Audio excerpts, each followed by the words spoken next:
seconds roughly. Okay, live already.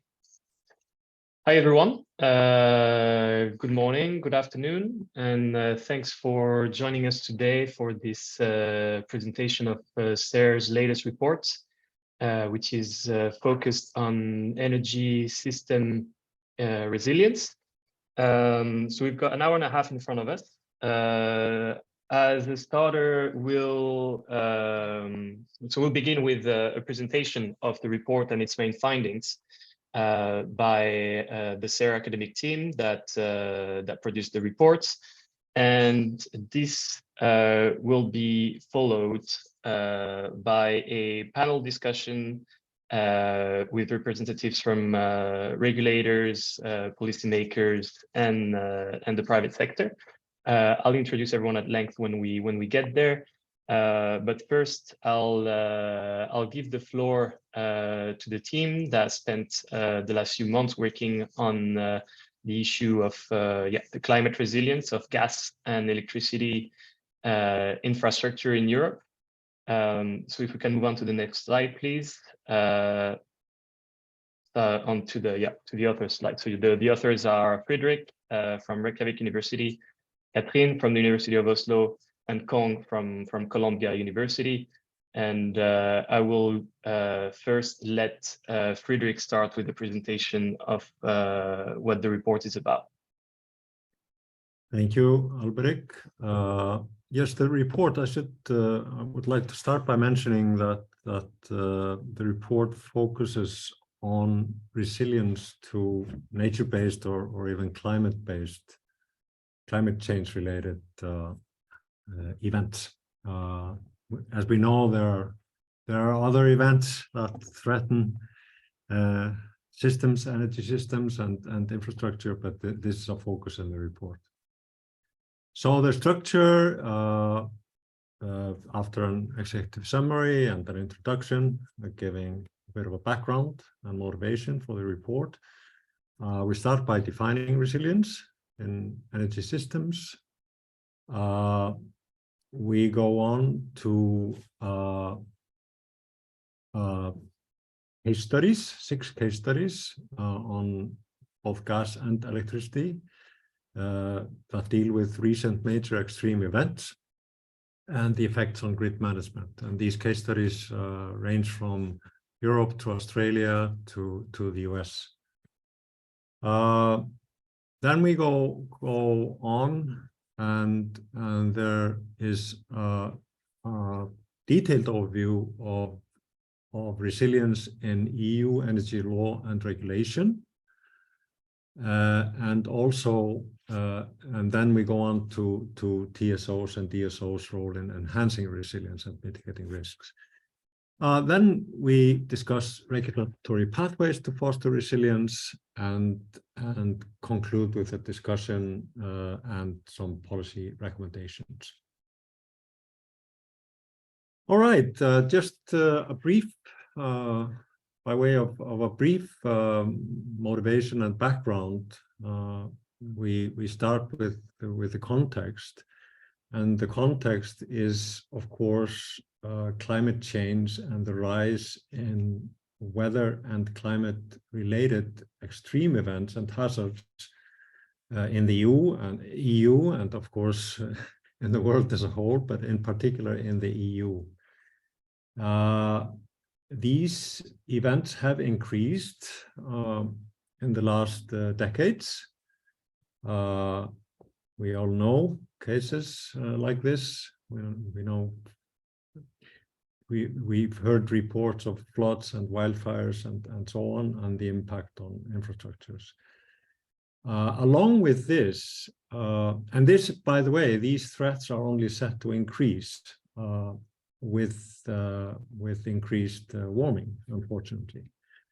Along with this is, of course, the climate change policy of the EU, net zero goals, and concurrent with that, of course, the rising share of renewables. While that is, of course, a positive development, it also creates some new challenges and vulnerabilities for the energy systems. Another EU goal or target or policy direction is that of sector integration of gas and electricity are becoming more and more integrated and interdependent, which is efficient. It helps in combating and reducing emissions of greenhouse gases and so on. But it also creates new vulnerabilities. It means that failures in one system can spread easily to another system. So resilient infrastructure clearly is critical.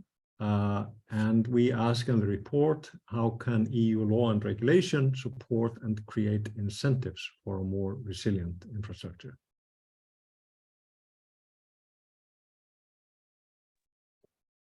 And the starting point for that is questioning what is resilience, and you have a precise understanding on the meaning of this concept. So we have to go back to some of the definitions in different fields, because the concept of itself of resilience has indeed gained a recognition, if not attention, in broad range of disciplines since the years 2000.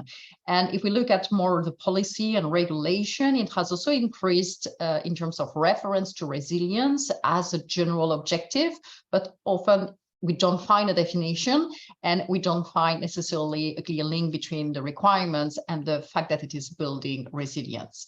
And when it comes to energy, very few laws refer to resilience as an objective of regulatory intervention, although, as we detail in the report, we find a series of requirements that are covered by a broader concept of resilience.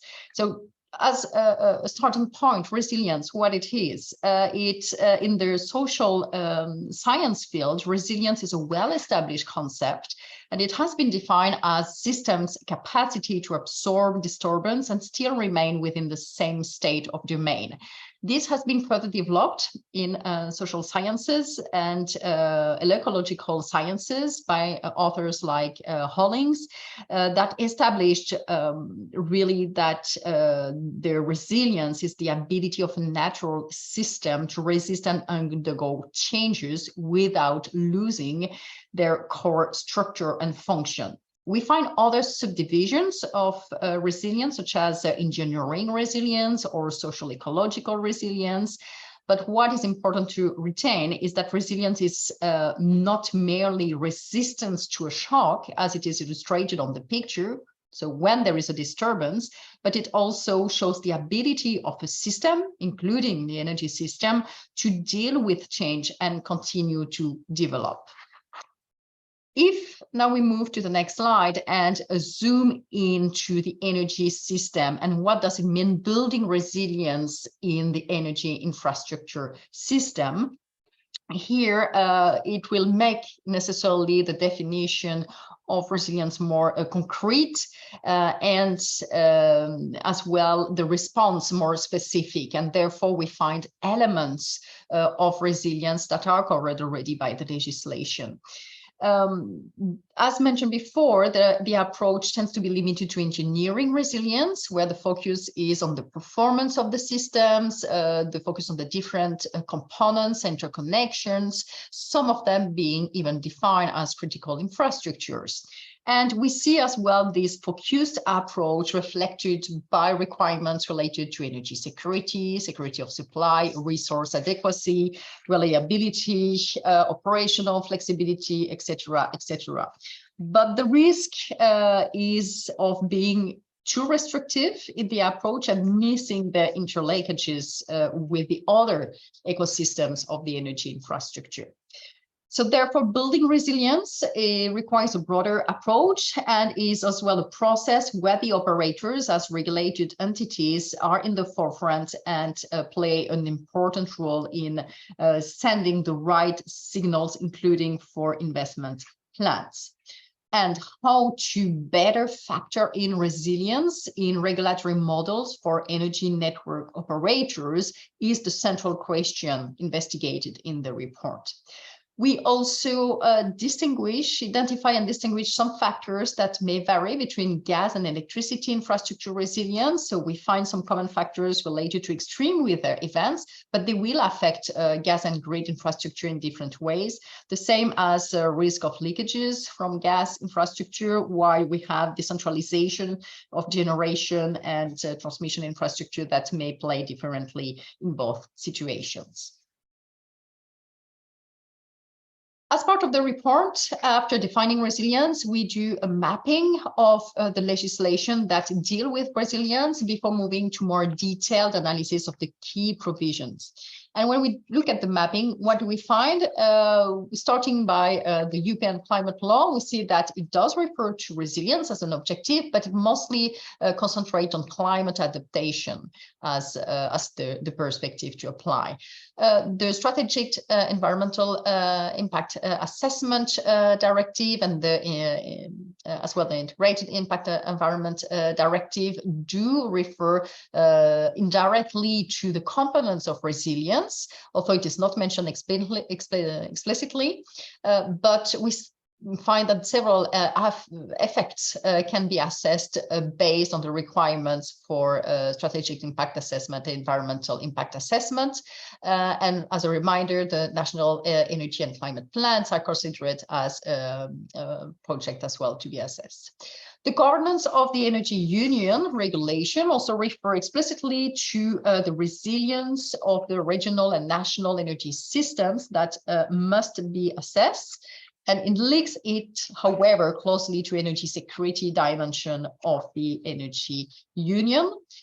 When we look at the electricity and gas market legislation, we do find this list of specific requirements related to more the engineering resilience. So it relates to reliability that is often mentioned as a requirement in the legislation, and importantly linked to planning duties. So planning is an important starting point for mapping the need for resilience that will be reflected notably in investment plans for the operators.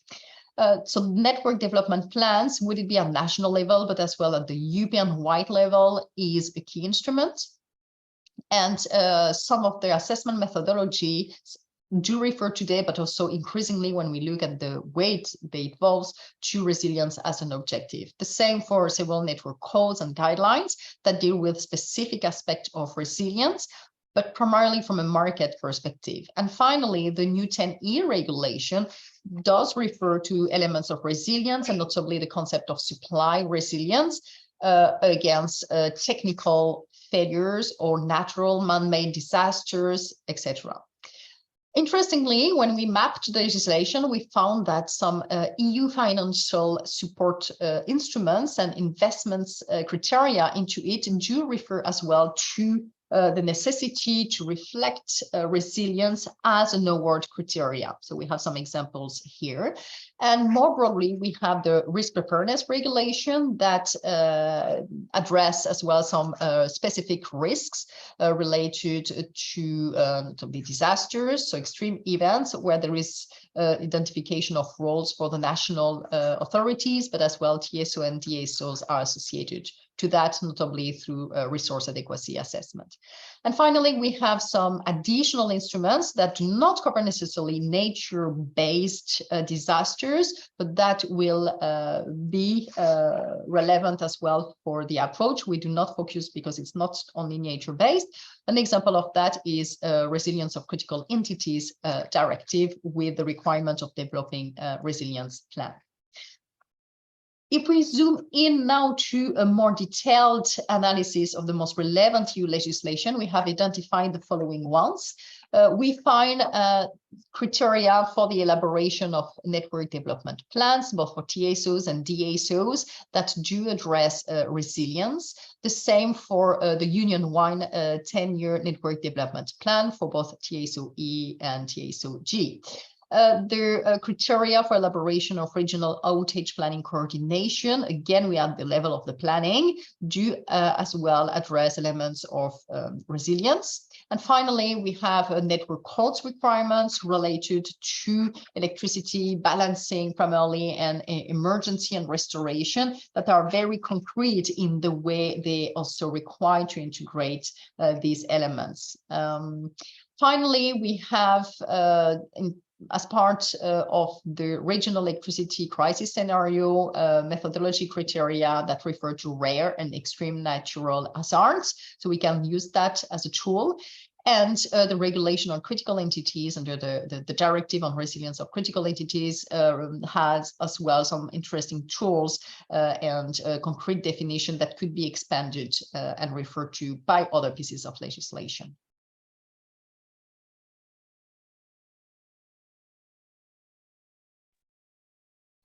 I think the floor is to you, Frederick, now.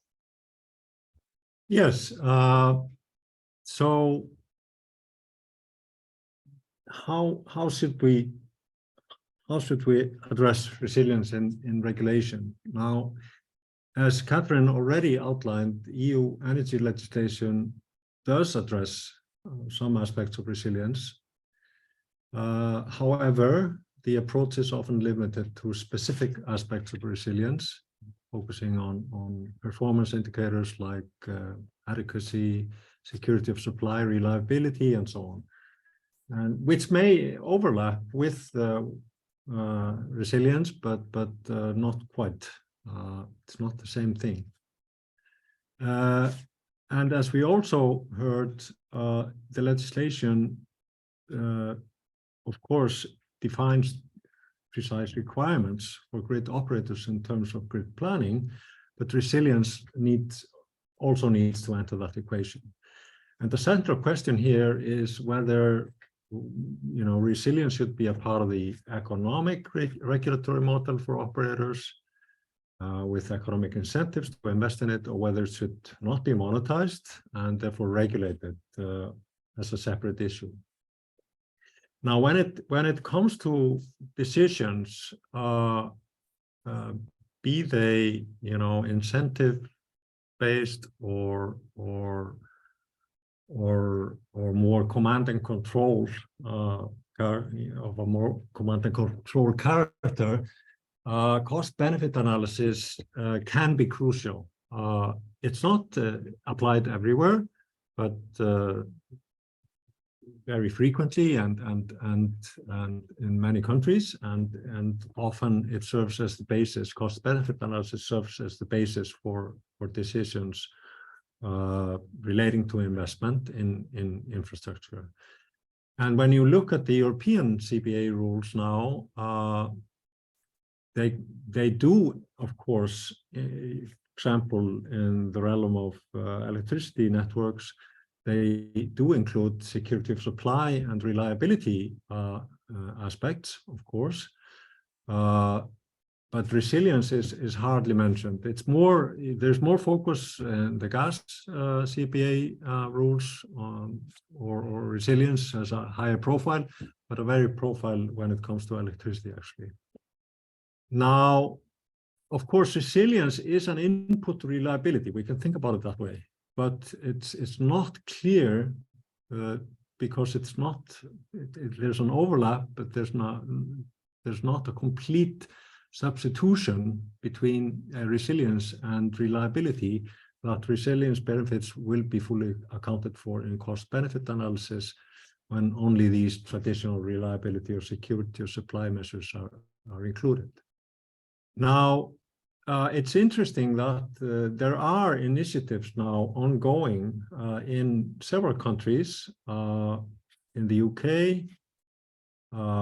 in Italy, actually both at the DSO and the TSO level for electricity operators.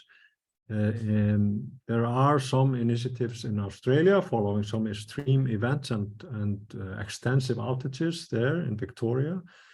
And then, of course, in California, following on the wildfires and the PG&E disaster, and we cover these in some detail in the report, and there are lessons to be learned from these initiatives. But we argue for a more holistic approach at the European level. We'll come back to that in the recommendations. Next slide, please.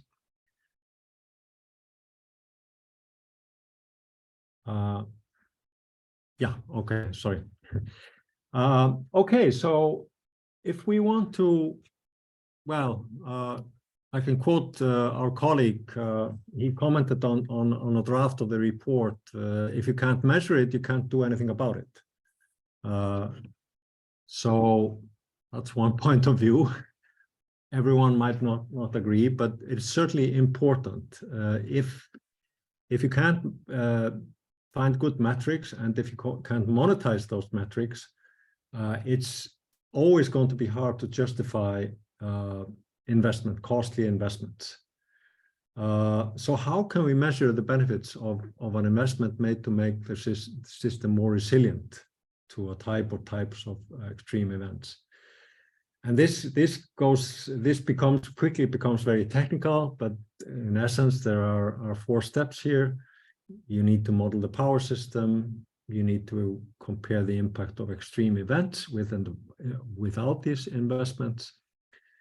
You need to monetize some physical metrics, for example, lost load, using the appropriate valuation. And then you need to have some climate models actually to predict the probability of occurrence of these extreme events. And so you can calculate the expected benefits. And every step here is quite difficult and requires research and requires extensive study. And I would argue that we are just at the beginning of you know, there's much more research is required. For example, value of lost load. These, you know, the transitional vol measures, you know, for a kilowatt hour lost are used now in CPA studies, for example. These are not designed for the high impact, low probability events we think about when we think about these resilience investments. I would describe it as, you know, basically the reliability studies deal with events that are inconvenient. You lose electricity for maybe a couple of hours, your computer dies, you lose some work, etc., etc. Whereas HILP events are, you might say, sometimes they are quite catastrophic. They have a huge impact on entire regions, or you know, a lot of people are involved. They may lose power for extended periods of time, and all kinds of bad things happen when these kinds of events occur. And so we need to take this into account when we value those investments. Next slide, I think.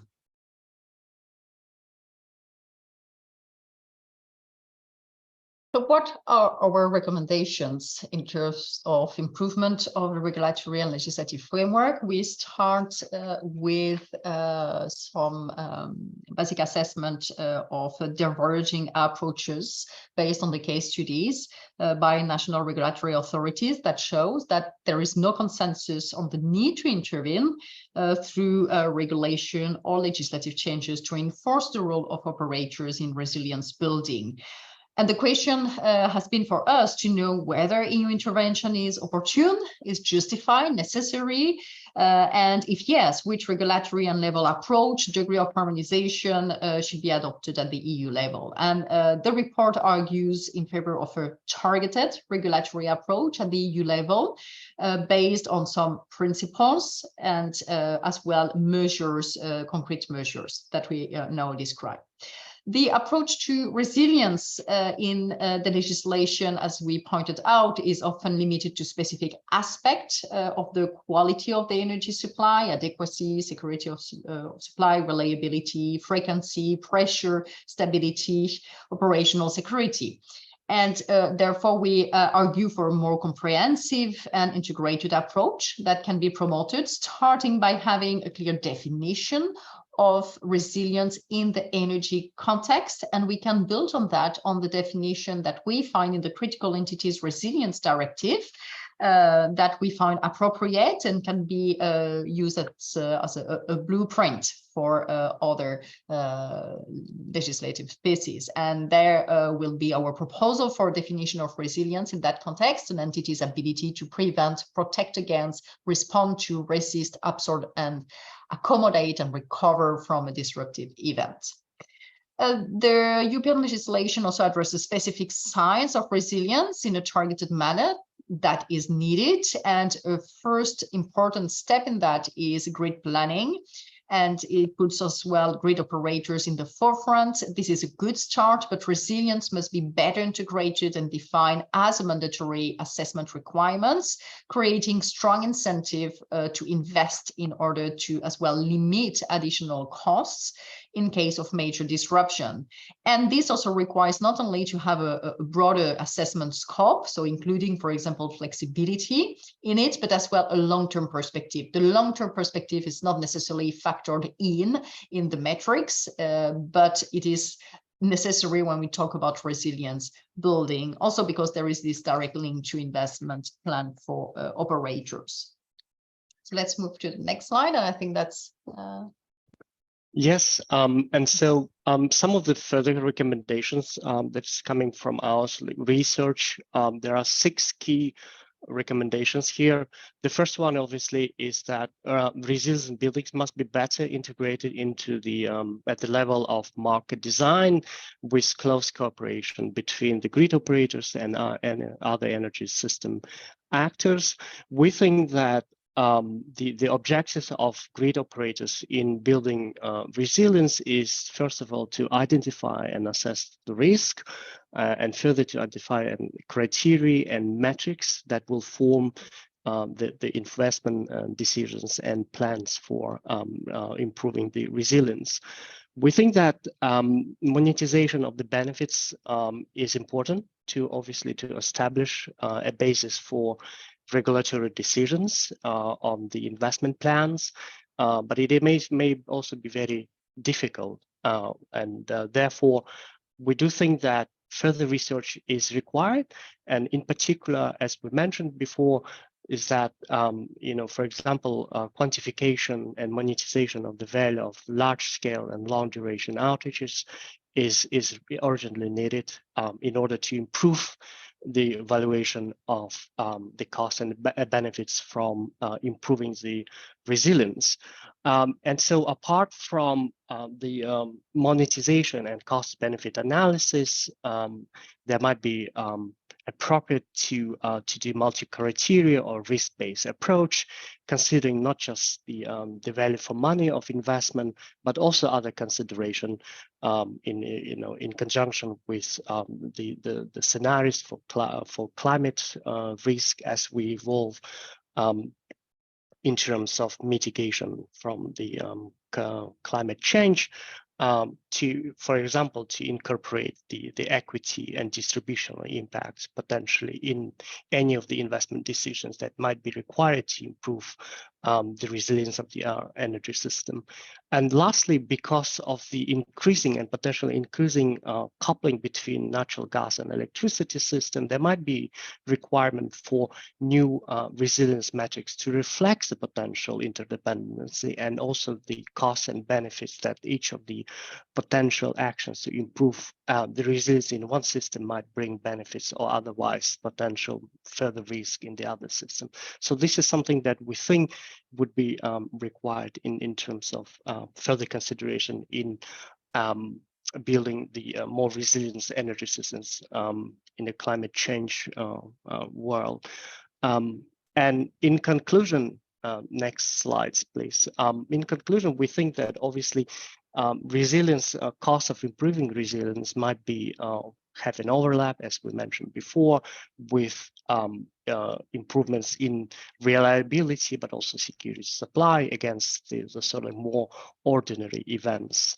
And we must acknowledge that potentially the cost of maintaining and increasing the reliability and resilience of the energy system will likely increase if we are to maintain the same level of comfort and standards for resilience of our energy system. We can think of this increased cost as an insurance against a greater damage from the climate-related risk and nature-related risk without the actions that we might take. So with that, we conclude this presentation. So I'd like to hand back to Albrecht to manage the discussion. Thank you. Thanks a lot, guys, for the very detailed presentation. I invite everyone to actually go and check the report, because there's a lot more in there. Frederick mentioned that there's case studies that we didn't have time to present today, but that are obviously very interesting to look at. And the points that you made about the increasing importance of system integration and the implications that it has on resilience is also quite important, I think, and well taken. It's not just climate change; it's climate change and the impact of the energy transition that has an impact on infrastructure resilience, and that's something that I think is well reflected in the report. Well taken also on the point on monetization. That's something that's quite difficult to do. Puts a value on the impact of high intensity but low frequency event is something that I think will definitely require more research. Moving on to the panel discussion. So we've got a great panel today with 5 speakers. So we've got Catharina, Director for Green Transition and Energy System Integration at DG ENER at the European Commission. Francesco, who's Head of Integrated Grid Planning at Terna.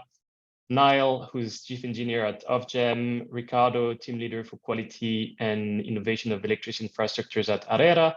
And Giulia, who's Head of Climate Policies and Decarbonisation Market Design at Snam. So we've got national regulators, gas and electricity TSOs, and the policymakers in the room. So we'll try to make the most of the 50-60 minutes that we have left ahead of us. And I'll maybe give the floor to everyone first to give an initial, let's say, 2-3 minute reaction to what has been presented. And then I'll proceed with some more detailed questions. And I'll start with Catharina, maybe if that's fine with you, to give an initial reaction, and maybe also, give us a bit more context on how the European Commission has been looking at the issue of resilience over the past few years. Floor is yours. Many thanks, Alberic, and good afternoon, everybody. Very pleased to be here today, and found the report very interesting and gave a lot of food for thought. So the couple of minutes will not do justice to the thoughts that your report gave to me. But I think, first of all, that there is a broad agreement that the Union's energy infrastructure should be resilient to the unavoidable impacts that climate change is expected to create in Europe, in spite of the mitigation efforts. So strengthening our efforts on climate adaptation and mitigation, resilience building, disaster prevention and preparedness is crucial for our policies and their implementation. Resilience of energy infrastructure also in relation to the climate impact is well covered in European legislation. So first of all, the Commission guidance on climate proofing integrates mitigation and adaptation measures into the development of infrastructure projects. This guidance provides details on the required documentation for climate adaptation and is the basis for the implementation of the climate adaptation provisions of the revised regulation on trans-European energy networks. The SERRE report rightly highlights that the revised 10E regulation refers directly to the need of upgrading the energy infrastructure to increase the resilience. in a broad sense as presented in your report. The regulation also explicitly mentions consideration of expected changes in climate-related extreme weather events and their impact on infrastructure resilience when describing the security supply criterion. The TENI regulation has also some additional provisions relating to the implementation. It sets a clear requirement to consider climate adaptation in the feasibility and design studies as a part of implementation plan done by project promoters. The regulation requires that a system-wide cost-benefit analysis done by the ENSOs should ensure that climate adaptation measures taken for each project are assessed. Such assessment and quantification is definitely not an easy task and will require additional studies and research, what you also referred to. The use of demand response and demand side flexibility can help alleviate strains on the distribution grid in particular. And the clean energy package establishes a clear legal basis for distribution system operators to access and use flexibility, such as demand response and energy storage through market-based procedures. And these obviously are also ways of making the system resilient for the future shocks and future variabilities that we will see increasingly. So what is very important is that the DSOs and the regulators are encouraged to introduce innovative solutions towards digitalization, modernization of the distribution grids. Here, allowing DSOs to address at local level network constraints associated with variable generation and new loads by using flexibility could significantly reduce the network costs. So the work is very much ongoing here. There is a network code in the making on demand side flexibility, so we will see much more on that when it will come to it. So I think I will leave it here for my initial comments and hand back over to you. Thank you. Thanks a lot, Catharina, and you rightly emphasized the importance of flexibility and also digitalization. There's also a question in the chat on digitalization that we'll take a bit later, which reminds me to remind you all that you can drop your questions in the chat and we'll try to address them either throughout the discussion or towards the end. I will now give the floor to Giulia, maybe next for your initial reaction and maybe to give the gas operator perspective. Floor is yours, Giulia. Thanks, Alberic, and thanks everyone for the very good presentation and for the hard work that has been put into this report. So from the gas infrastructure point of view, just a few thoughts. So the discussion on resilience is very much needed, especially in a perspective of increasing system integration between the electricity and the gas sector. And of course, increasing extreme climate events. So there are some elements that are probably common to all geographies, so to all member states. Some elements that are more specific. So the solution, I guess, will have to be declined a bit in a balance between what's specific to the member states and different endowments in terms of infrastructure, elec versus gas versus hydrogen. But there is a strong need for a common framework to address the issue of resilience to climate change into a perspective perfectly more and more integrated energy systems. So from my point of view, these are the initial points, and happy to develop them a bit further down the discussion. Thank you.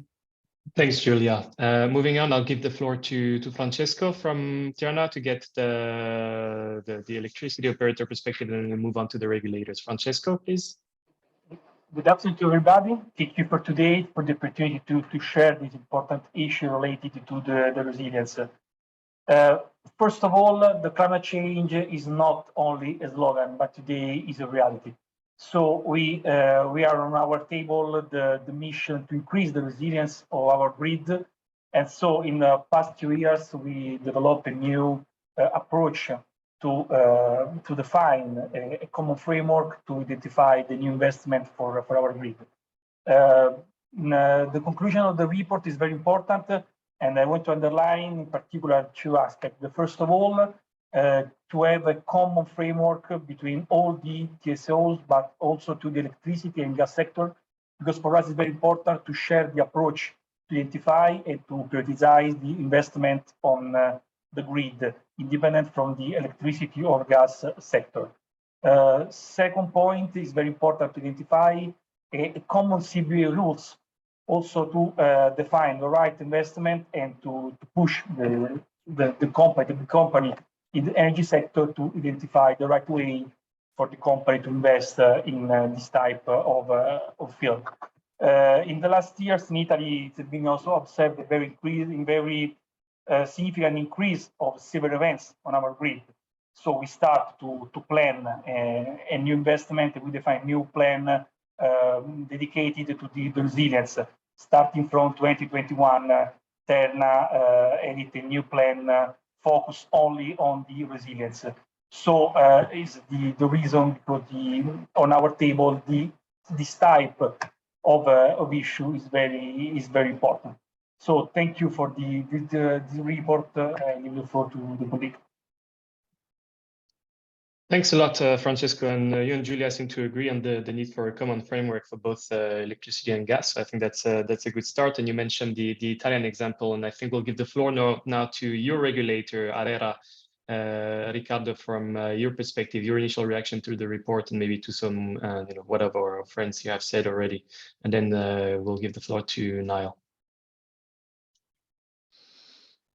Good afternoon to all, and thank you very much for the invitation, and thank you especially for the interesting finding of the report. One which seems quite important to me as a possibility for implementation in the various European countries, at least, is the finding regarding what Catharina called the key document, the investment plan, the investment plans of the transmission system operators and the investment plans of the distribution system operator, according to the European law. There is no explicit word resilience, but for transmission, dimensions to be addressed, or minimum requirements for the plan, if we want to use this term, are about adequacy of the system and about security of supply. And well, security of supply likely also takes into account the resilience to extreme climate events, because in the end is avoiding interruptions to the final users. And also regarding the distribution network development plans, the DSO have duty to ensure a secure and reliable electricity distribution system. So, and the network development plan has to list the investment for the coming at least 5 years, or 5 to 10 years, according to the law, which means that the planned investment by the DSO are expected to include investments for security and reliability reason. And actually, this reading of the requirement in the electricity directive, and this reading of the role of the regulator in fostering security reliability was the background for all the actions that we had in Italy, both regarding electricity distribution, where we had in the last 4 years nearly 1 billion of investment in resilience project, 1 billion euro investment in resilience project, and also all the analysis and activities which have been carried out by the transmission system operator. So I think it's an important finding of the report is that if there is willingness of the companies and willingness of the regulator, it is possible to address and increase the pace of investment for resilience without any significant change in European laws. Thank you very much. Thanks, Riccardo, and that's yeah, it's a very interesting. Italy is an interesting case study, and indeed, if this can be done without massive regulatory changes, that's all of course always much appreciated. Niall, now I'll give you the floor, maybe to give the UK perspective, because I think OFGEM's done quite a bit of work around resilience, and it'd be great to get GB's perspective on this. Yeah. So thank you for the time today. And for the report. So I think the first thing to say, so I think the report has come at a very opportune time for OFGEM.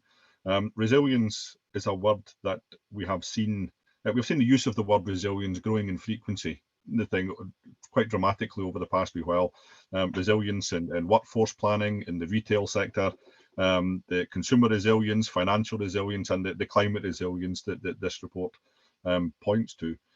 What we've lacked previously is, or has been, a definition of resilience, and I think that's one of the huge positives out of this report, is being able to, when it's considered that definition of resilience in the context of an energy system, albeit relating to climate resilience, but it's the first time I think we've really had a definition that we can point to and agree with. So I think that the issue we've always had, I think, is that because resilience, we've never defined it previously, because I think it's something that is quite subjective and it varies person to person, situation to situation, and that's where we've struggled in the past. And I think historically we've used reliability as a substitute for resilience. The thing, and we've confused it and mixed the two words without having a distinct definition between the two. So one energy people need at the times they need or want it, while delivering on the promise we make to those consumers that genuine value is delivered to the bill player and to the system users. The thing, and in that, it seems to be fair to assume that as the energy system develops over the next few years into whatever it is going to become to cope with the likes of net zero, that the consumer does not want a less reliable service at the point of use where they consume energy. And that, as we move forward, that means us continuing to provide a reliable and a resilient network. Now we have, as the report covers, I think we have real life examples now. The thing of where this clash between reliability and resilience come. I think if you look at the regulatory measures we've had in the past, they have very much favoured reliability over resilience. And when we look at the Storm Arwen situation that the report covers, it became clear then that because we had focused so heavily on reliability in the past, the networks were now constructed to a standard that when subjected to an event like Arwen, the thing with a storm so strong and so severe and so broad, that the networks catastrophically failed. And that made the ability of the network to respond and recover from that situation very, very difficult, extending the recovery times out to days and in some cases weeks. Now we took a very strong stance on that. We held our distribution network operators to account over that, and we declared the performance not acceptable. But what we didn't do was, in that report, in that investigation, we didn't declare what was acceptable. And that's, I think, an issue for us, because resilience was and how it looked like. So I think this report gives us a very good launching platform from where we can move our work on resilience forward to try and develop measures, to try and develop systems that we can start to track resilience performance in all sectors as we move into the future. Thanks a lot, Niall. Very, very interesting. I'm going to come back briefly to the comments that were made by Francesco and Giulia on building a common framework for electricity and gas when it comes to building resilience. Can you maybe develop a bit on this? I'll start with you, Giulia.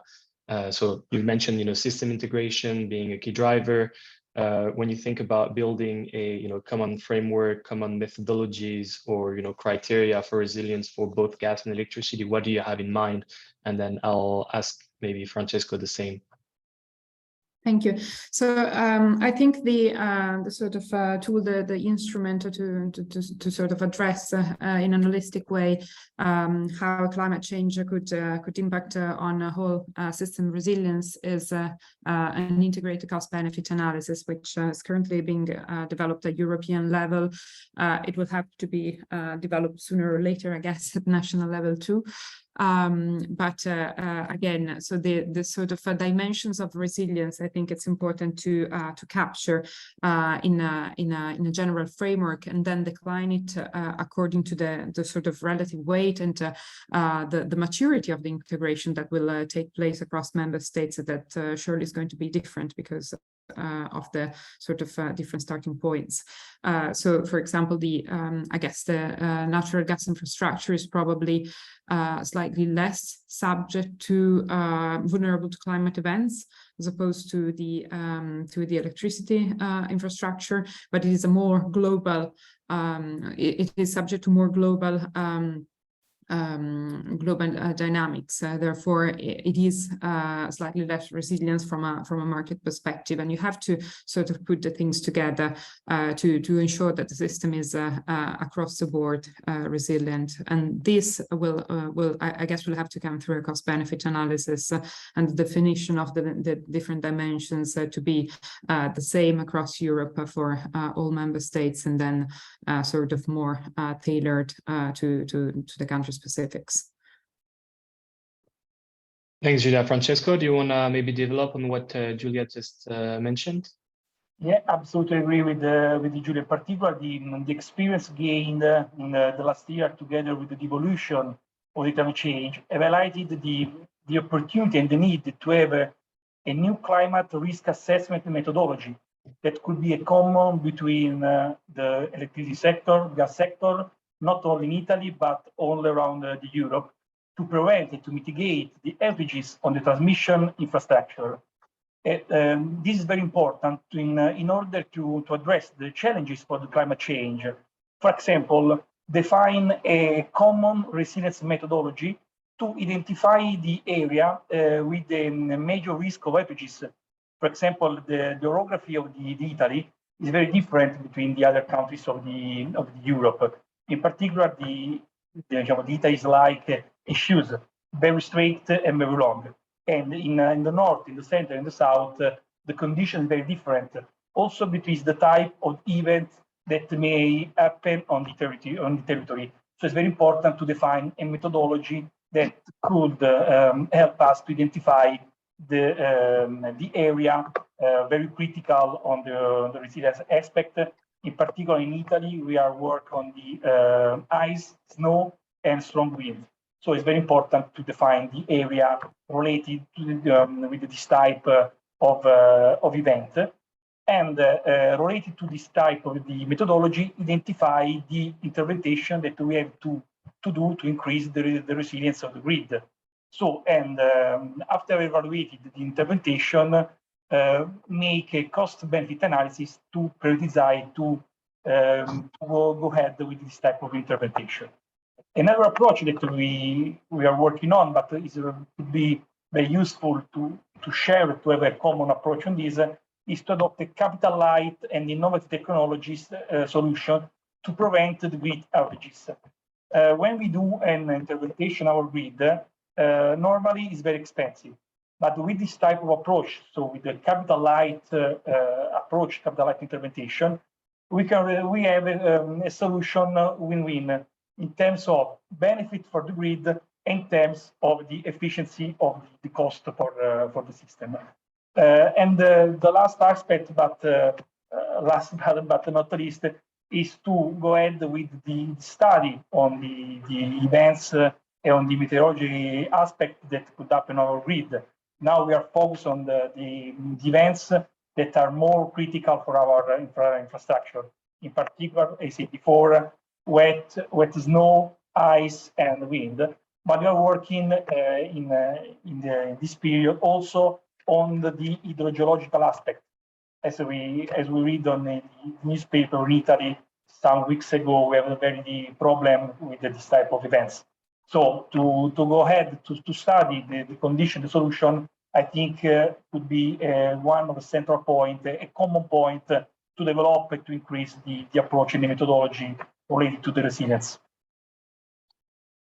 Thank you, Francesco. Riccardo, as the representative of the Italian regulator, when you hear Snam and Terna's perspective on this, do you see any challenges in establishing such methodologies and such approaches at a national level from a national regulator perspective? Well, yes, there are challenges because methodologies are complex. The TSO and the DSO as well, the distribution operator as well, are carrying out really huge work with the help of researchers, academia, and experts to try to do their best to measure something which is hardly measurable, both in terms of impacts and in terms of probability of occurrence. Well, what to say? Francesco just mentioned that they work on floods, which is an ongoing work by Terna. We were in Rome. They were presenting their new part of the methodology just less than 1 month ago to us, and regrettably, few days later, we had a very significant case in Emilia-Romagna region. It's important. What is really important also from the regulator point of view is that having the help of, let's say, academia, experts, researchers, have a wider discussion. What we are requesting to Terna, but well, we are restarting also the discussion on the distribution side methodologies, is to have exchanges, consultation, webinars, so that there is an increase and where there are comments to the draft methodology. This was the process that led us in the end, more or less 1 year ago, to say giving a favorable evaluation of the methodology developed by Terna and our Italian Research Center, RSC, for the evaluation of ice and strong winds resilience. Very likely we will continue with hydrological and hydrogeological risks, and which have been deemed the most important in a kind of ranking based on the last event over 10-15 years. It's not easy, because no regulators are equipped with sufficient resources and with the capability. It's really a complex task, also for compared to the, let's say, resources and duties of regulator regarding many aspects. Still, we are trying to promote also more integrated assessment across sectors. Just recently, we had completed the consultation document on development plans for electricity distribution. And well, it was amazing that we received on a specific question on the cooperation between operators. We received comments from someone focusing on the cooperation of electricity TSO and gas TSO, someone focusing on the cooperation of electricity TSO and electricity DSO, and some other respondents focusing on the cooperation between gas distribution operators and electricity distribution operators. So it was very interesting to read these answers to the consultation, which will be published in a few weeks in the regulator website, because really it's a big challenge, not only regarding resilience related investment, but all investments in energy networks. And well, the complexity is significant, but we believe we did something well important in the last years for, well, I would say for Italy, with this activity with TSO and the Italian TSO and DSOs. But I hope that there is a possibility in the coming years, because I see an increasing momentum. As Niall said, the word resilience over the last years has been increasingly repeated also in the European frame, in Brussels, recent events, this activity, recent events by Eurelectric, by ENSOE, by RGI discussing resilience. So looking forward to at least a better awareness of the problems, ideally common indicators, discussion of metrics, and so on. Thanks, Riccardo. Niall, maybe I'll give you the opportunity to react to some of the things that have been said. I think I saw you unmuted yourself, so I think you wanted to react on this point. Yeah, no, I couldn't say. I think there's a lot. I think particularly around the sort of for investment in resilience and justifying investment in resilience. Part of the difficulty for us as a regulator is that when investments are made, we also like to see at some point evidence of the benefits that sold the investment case in the first place materializing, and within the confines of the regulatory timescales we work in, and these being potentially the high impact, low probability events, it's not always possible to get a direct measurement between the proposed benefits selling the case and the actual benefits realized in the event of an event. There's can be quite a long time correlation between the two, which makes tracking and indicators quite difficult for us. One of the other things around the companies now talking about the electricity companies and the gas companies, everyone else talking about strategies for ensuring resilience is interesting. From within the UK, I think we can certainly point towards the electricity networks as having a fairly long a long life. The thing is, as we look to extend the electrification of things within the UK, the gas networks, I don't think will disappear. But the nature of the gas network, the thing may move, particularly at domestic distribution level, may move from the centralized system we have now to more of a decentralized system, perhaps using different gas technologies in local pockets.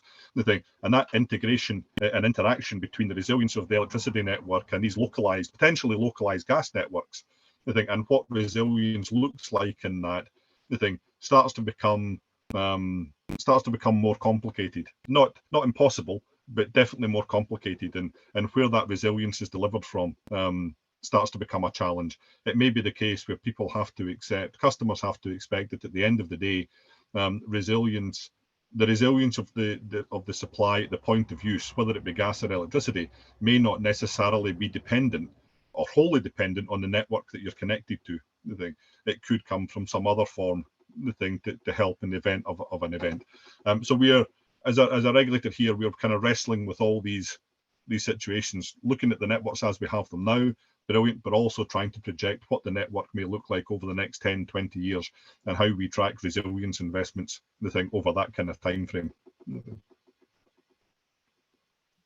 Thanks a lot, Niall. Catharina, I'm going to come back to you maybe to ask you, your perspective on some of the comments that have just been made, and also to ask you a second question, which is, Riccardo made the point that when they ran this consultation, they got lots of different answers, whether we're talking about the gas and electricity DSO cooperation, or gas and electricity TSO cooperation, or gas TSO, electricity DSO, etc. So there's definitely growing system integration, and the increase in cooperation between gas and electricity TSOs and DSOs is obviously very important.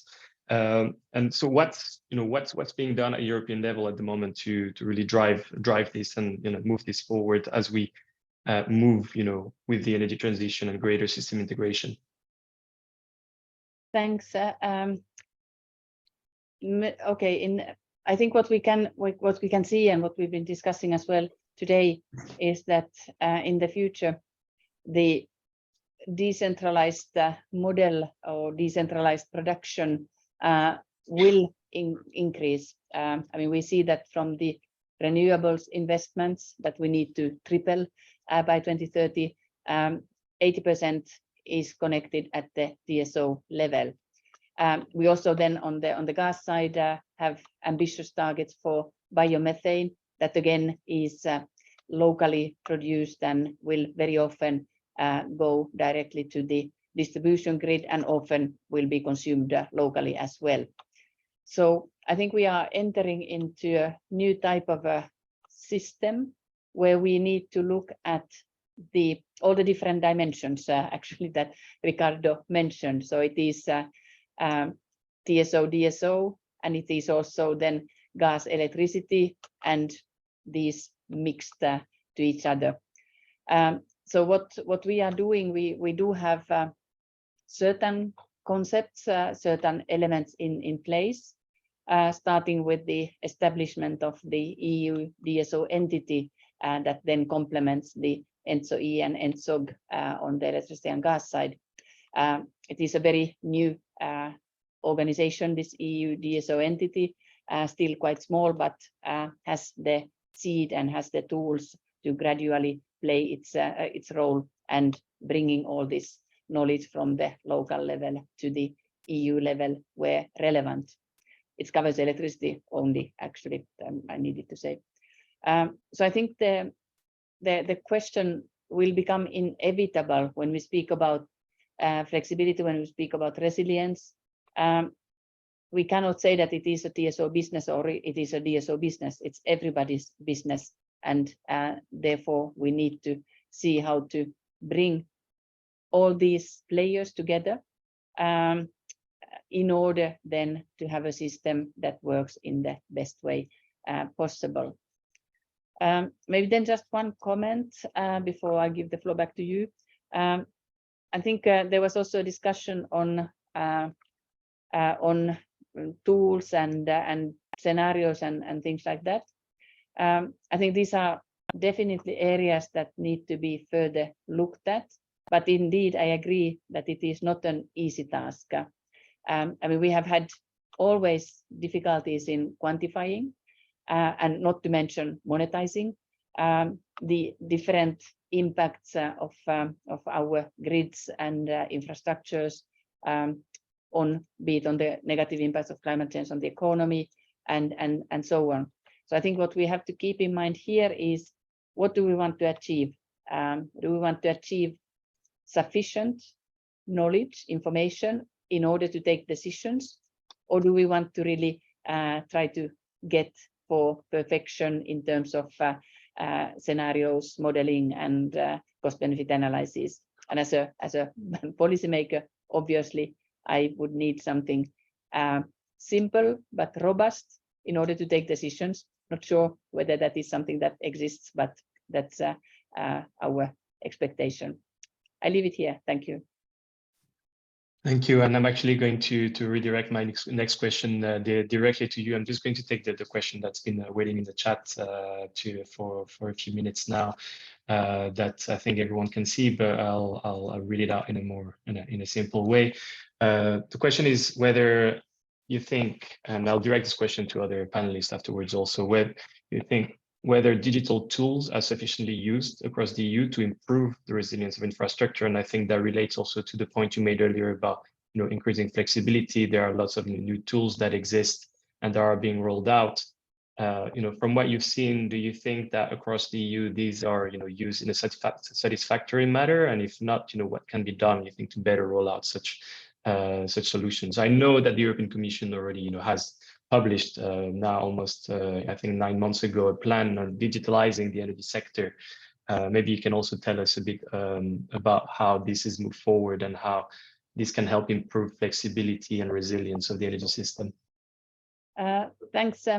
I think we are at the beginning of the digitalization process in the sector. I mean, there are already a lot of obviously good examples and that have been taken forward, but I think we are still far away from where we could be and where we should be.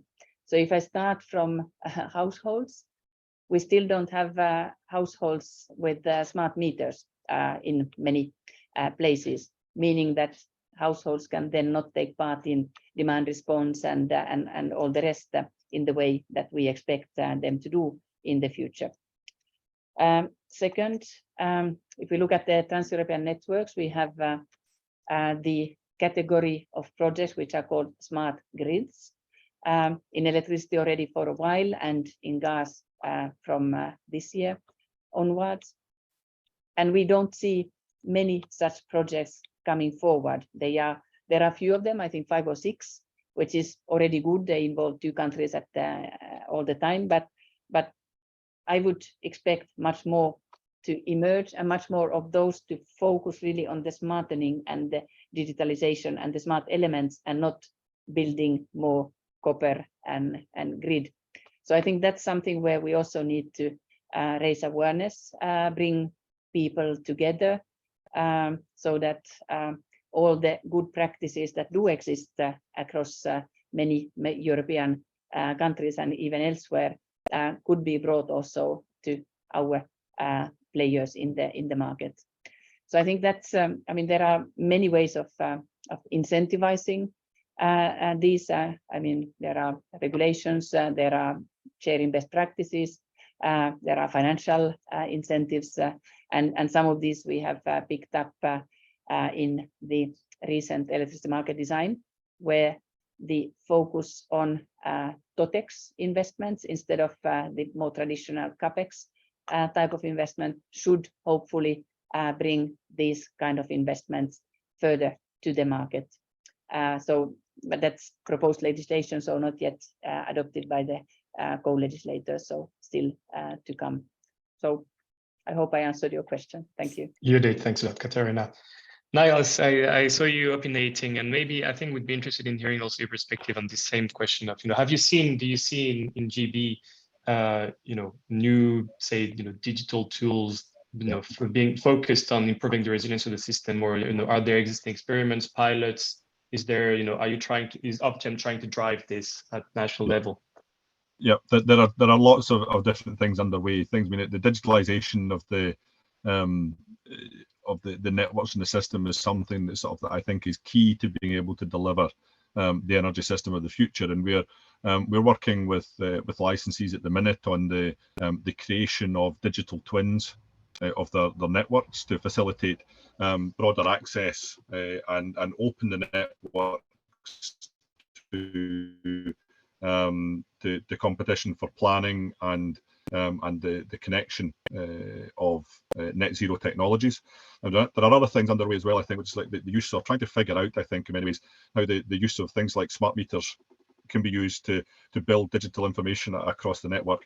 But I think that the smart meter program that's been rolled out is probably an example of a good example of where resilience, long-term resilience and digitalization resilience is actually far more complicated because of all the different interactions. I think if you look at smart meters, we tripped ourselves up with smart meters in particular by having a fairly limited technology with the first rollout of the meters, and then we moved into the new meters that could transfer between different suppliers. That was brilliant. Now we seem to be tripping ourselves up because with the interaction with the telecoms network and the 2G and the 3G signals, and the potential for those being switched off within the next few years means that we now have a problem where we effectively neutralize the smart meter by tripping up the comms. So these are all these different scenarios in terms of digitalizing, but it's very much something that from an OFGEM perspective, we are driving the networks down that route of digitalization, of using that data more effectively and more efficiently to plan, to open up, and to forecast the future for their networks. Thanks a lot. It's also a very interesting question because that also opens the question of cyber resilience, but that's another a whole different story.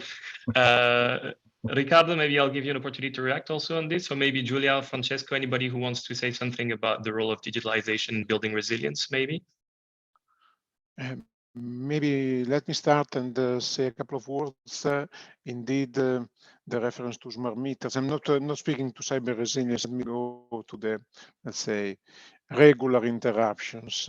I think it's already more than 7 years ago, we defined the requirements, the minimum requirements for the second generation of smart metering, because in Italy we are going to complete already the second generation of smart metering. The first one was rolled out 20 years ago, and now we are completing the second generation. But in the minimum requirements, we included several features which would favor, well, if not a more resilient system, at least more awareness. So for instance, there is the automatic alert coming from the meters of being disconnected.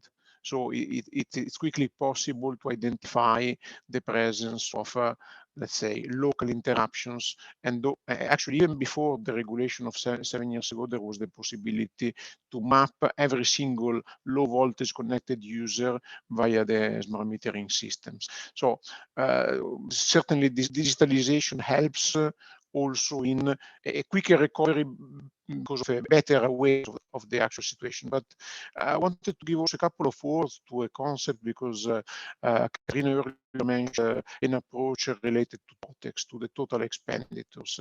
And from a regulatory point of view, I think it's an important topic, and it was mentioned also earlier by Francesco, the solutions with the capital light interventions. We believe it's it's really important to give to them a reduction of the biases, because the traditional approach is to build a lot of capex, to build a lot of also regulatory asset based, which means revenues, turnovers, and so on. But there are also, at least for some activities, cheaper solution for the entire. And recently, 6 weeks ago, reduced our total. You're breaking up a bit, Riccardo. We can't hear you. Or is it just and me? I believe tonight. Oh, sorry. No, but I wanted to say, I hope you hear me. Yeah, no, it's okay. Yeah, actually, I see small problems. I see a yellow signal, but now it's okay, seems.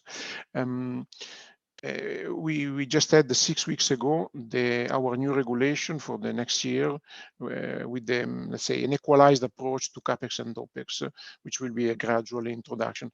And we believe this is also an interesting challenge, maybe not only for resilience related intervention, but for all the network interventions, but by TSO and DSO, and maybe looking forward to have other opportunities in the future to discuss these topics.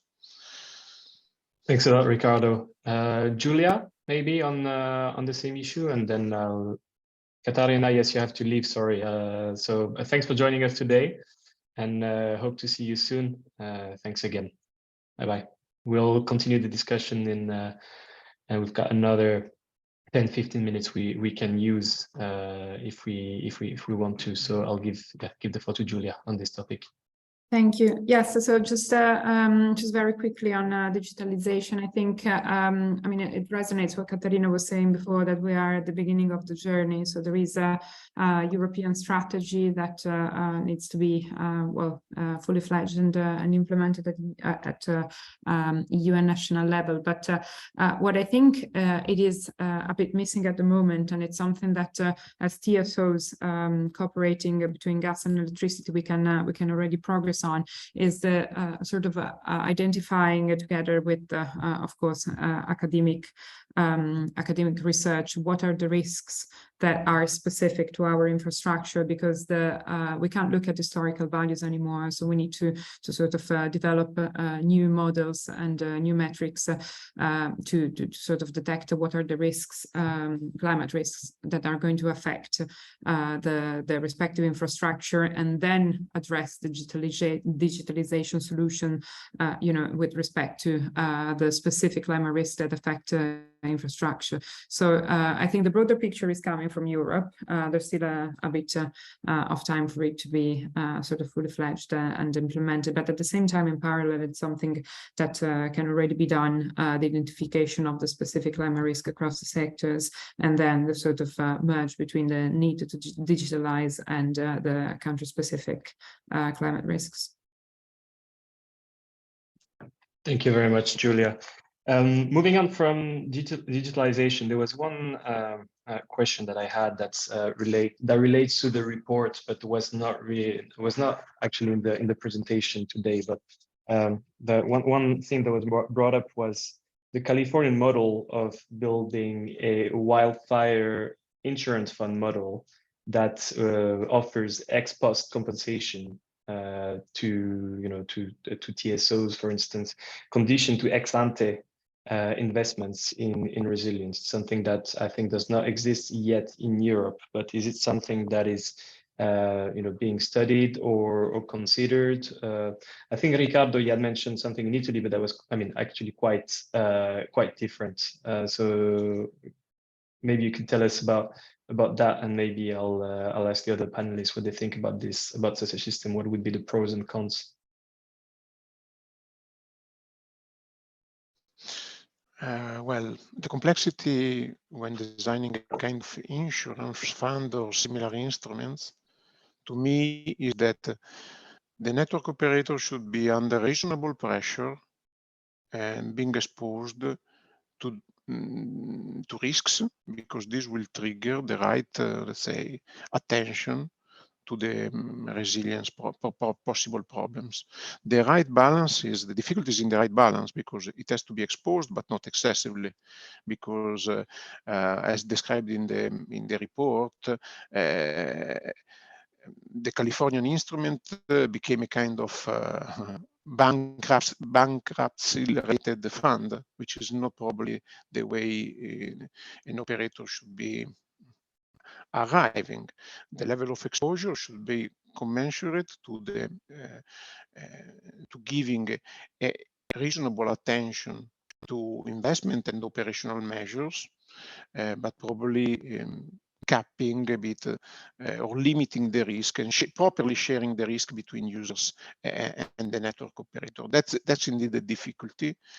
My reflection was that we have something similar in Italy, but in our understanding is not really a kind of insurance fund for the network operator, is rather a compensation fund for the network users. Because without that network fund, which in the last 15 years, let's say, managed more than, maybe it's 2 billion euro today, but I'm not sure about the total amount, but it's possible to provide some compensation reimbursement to the network user which are disconnected, and maybe they are connected 1 day, 2 days, 3 days because of extreme events. Without that, let's call it compensation fund or socialization fund, which by the way is also partly funded by the performance of the network operators, what would have happened is that there is no possibility to give this reimbursement to the end users, because in many, well, it would not be totally fair that these reimbursements are totally on the shoulders of network operator. So it's a matter of finding the right balance with some responsibility of the network operator, but also not excessive risk for them. And in the end, maybe even if it will not be a big, let's say, it will not be a big compensation when you have problems like a flooding and your house totally devastated. But if you have an interruption of 1 day, it's correct that you get some, let's say, money back for this unavailability of electricity. Thank you. Thanks, And thank you Riccardo. again, given that we are closing. Thank you very much for the very interesting report and discussion. Thanks, Riccardo. Niall, on this, have there been discussions in GB around this issue, the concept of the insurance fund? Yeah, we certainly have conversations with the licensees around methods of funding the thing, and but I think we have I think we mentioned earlier, we have a kind of sort of, I think somebody else mentioned that what you've got to be careful with any insurance fund and indemnifying the licensees against risk is the behaviours that drives in their investment programs, and that's what I think we did, and historically we've indemnified licensees against these major sort of, as we call them, the unforeseeable, high impact, low probability events, and that drove them down a particular investment route, which led us towards a very reliable network, but in terms of recovery, not a very resilient one. I think when we, as an organisation, I think when we talk about compensation funds or things like that, any compensation fund, we are more naturally directed towards compensating the user of the system than we are compensating the network operators in any way. But having said that, the regulatory framework models that we have for funding, we use a TOTEX model, the thing for all network funding, whether that be gas or electricity. And in those models, there are what we call the TOTEX incentive mechanism, the thing which, where if the licensee has to spend more for any reason than their agreed allowance up front, the consumer, the bill payer, and the licensee themselves. So we indemnify the licensee and network operator against excessive expenditure that wasn't allowed for in their original ask. So I don't see us at the minute going down the same route as California. I think we believe we already have mechanisms within our existing funding programs that cover unforeseeable risks for the licensee. Thanks a lot, Niall. Maybe very quickly, Francesco, and then Giulia, to give the operator's perspective on what Riccardo and Niall just commented on. Yeah, surely intervening ex ante, such as a preventive or mitigating intervention and monitoring, I think is crucial, because very often ex post the recovery cost mechanism could be much higher due to the fact that in this period the extreme event will increase. But in this case, I think it's very necessary that the regulatory or compensatory mechanism is defined in strengthening collaboration between the national authority, for us ARERA, and in other case other subject, with the power utilities or the TSO, and the mechanism must be tailored on the specific condition of each country or related to the area which the operator is involved. I think this is very important to define the just mechanism to recover this type of cost. Thank you, Francesco. Giulia? Yes, so from my point of view, I think sort of an interesting angle is the sort of analysis of the risks and the sort of probability associated with the risks. So at the moment, we do have something that we do all have is the sort of N-1 criteria, but that is clearly not enough to sort of capture all these dimensions we're talking about here. So it's about developing jointly, I believe, between the regulators and the operators, what are the risks based on, you know, evidence-based scientific analysis of the climate risks associated, the probability of these risks to occur, and then the sort of you know, metrics and regulatory tools to address them. So I think it's a bit of a shift of paradigm and reflected the dynamic future context. It's going to become more and more integrated, more and more variable. Peak demand is going to become you know, much more relevant in the future as opposed to now. So it's something that is worth investigating further, I think. Thanks a lot, Giulia. These are very good concluding comments. I'll just we've got 2 minutes left, so maybe I'll just give it back to the academic team very quickly to maybe comment very quickly on some of the comments that have been made. Maybe I'll start with Catherine, and then we see if anybody else. Yeah, Frederick, who wants to go first? Catherine or Frederick? Hey, Frederick, go. You had your hand up, so you go first. Well, I just wanted to thank everyone for the comments and the discussion. I think you know, we talked a lot. Just 2 points maybe. One regarding what Catharina said. She wanted simple and robust indicators, and this is, you know, I guess I at least started thinking about the intricate steps to monetization, you know, and maybe you know, a risk-based assessment, simply defining events that, you know, we cannot invest so that, you know, large-scale blackouts never happen, but we'd like them to happen very infrequently, and you know, maybe that's the way to go initially, at least. And keeping in mind, of course, that these kinds of events have increased in frequency. So what used to be a 1 in 20-year event now is a 1 in 10, or even may become a 1 in 5-year event. So, you know, we need to think about that as well. The other point was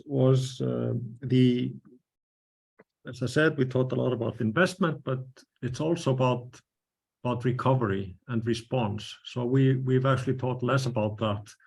How can we make the systems and create incentives in the systems for responding rapidly and enabling, you know, at least partial quick recovery. It never happens all at once, but as quick as possible. And lastly, I just got to think about this when you talk relating to the question about digitalization, because one of the lessons, for example, from Australia and also actually here from Iceland, winter storms a couple of years ago, is that communication totally breaks down. And you know, all the mobile networks go down. And so if you don't have backup power, for example, for those, well, then you know, the digitalization goes out the window. It doesn't do anything for you. So digitalization is fantastic when the systems work normally, but it's not, you know, at least you need to think very carefully about making the systems over dependent on digitalization, you know, during those kinds of extreme events. So thank you. A very good point, Frederick. Thank you for that. Catherine, did you also want to make some? You've got a minute.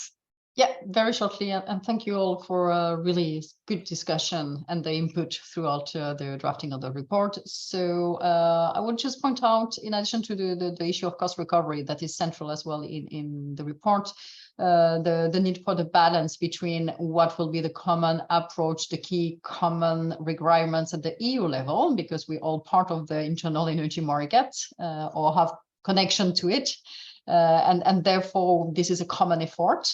And there are some dependency, but as well some solidarity between the energy system that could benefit everyone, and the need to adjust based on the assessment, common methodologies of more local or regional, national situations that will require adapted this methodology. So that's all. Thank you.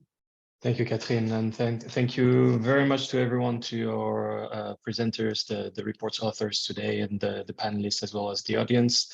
So again, I invite everyone to check the report. It's up on the SER website and will be circulated via newsletter later today. Thank you very much again, everyone. Our next event will be actually next Tuesday already, but on a totally different topic. We'll be talking about the future of European rail. Yeah, looking forward to maybe seeing some of you there. In the meantime, have a good rest of the day. Bye-bye. Thank you. Thank you. Bye. Bye-bye.